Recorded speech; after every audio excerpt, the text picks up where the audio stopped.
It was always bound to happen, but I got a little behind with daily advent calendar videos, so we're combining days 4, 5 and 6 into one video today. Whichever holiday you happen to celebrate at this time of year, I hope you enjoy these daily builds and that they bring you some festive cheer. Behind door number 4 we have the first of our festive shops, a cute little bakery to buy your holiday sweetie treats, like pumpkin pie, cookies and of course cake. When I think cute, I think pink, so we've got stripped cherry wood as the shop front. Contrasted with that, white stained glass panes for the windows and white glass blocks surrounding the cherry wood door. For the awning, we've got pink and white wool blocks. Inside, there's a counter where you can buy your freshly baked goods, but also a refrigerated display where you can choose your chilled sweets. I've used an invisible item frame resource pack to make the items look like they're on shelves. The item frames fit nicely on a trapdoor but also behind glass panes, which was perfect to get this effect.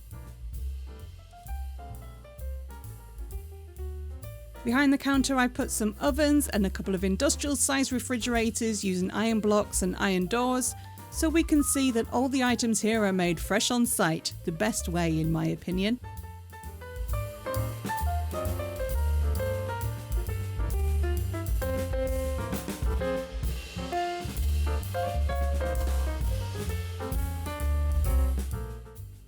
All that's left is to add a window display with trapdoors and item frames again, as well as some outdoor seating where customers can have a cup of tea with their slice of cake while they take a break from their shopping spree.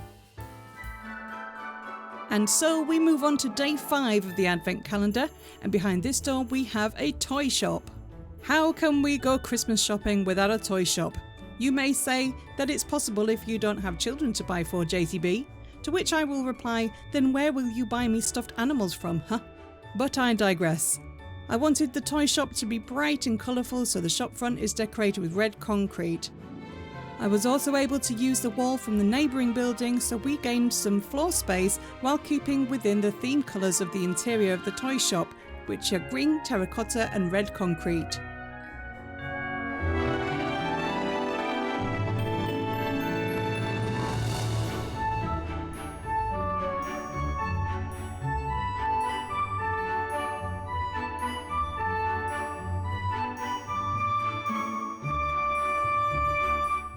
I added 2 data packs to the world so I could add some plushies to the shelves. We have a mob head data pack and a posable armor stand data pack. I'll give the names of the packs in the description, that way you can search for them on your preferred download site.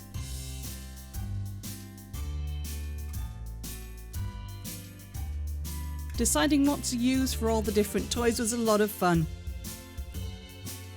We've got all the dolls and plushies on the top shelves, then on the lower shelves we've got a whole My Little Pony set, some toy weapons, skipping rope, some smaller plushies like the bee and the fish, and in the corner some different coloured bouncy balls and some paints.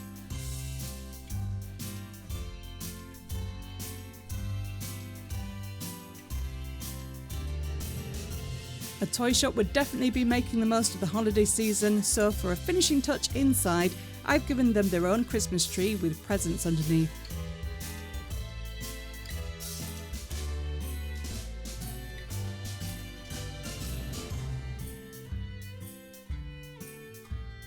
Outside, I wanted there to be no doubt that this was a toy shop, so just in case the banners were not obvious enough, we have a giant teddy bear to greet everybody, sitting on top of the bright red concrete storefront.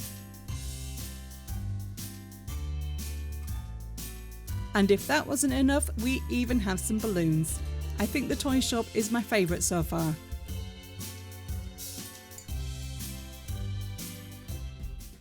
Last but not least for this video, we're opening door number 6 on the advent calendar. I'm turning the largest building into a tavern where the townsfolk can drop by for a glass of their favourite Christmas tipple. I wanted this building to feel very grand, like it does a lot of business, doing very well for itself, but also cosy and comfortable because the owners are locals and their tavern is a big part of the community.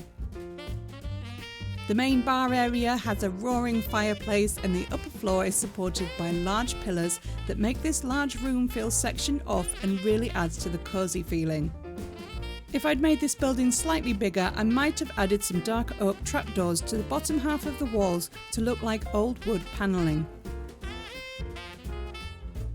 I wanted the decor to feel like they've put a lot of money into it, but also kept it traditional with wooden shelves, a bar and some red leather seats.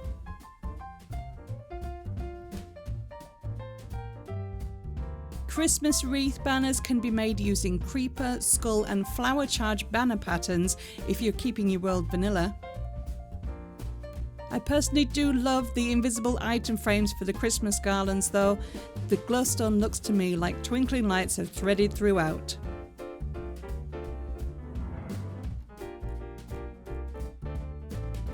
On the upper floor we have more seating.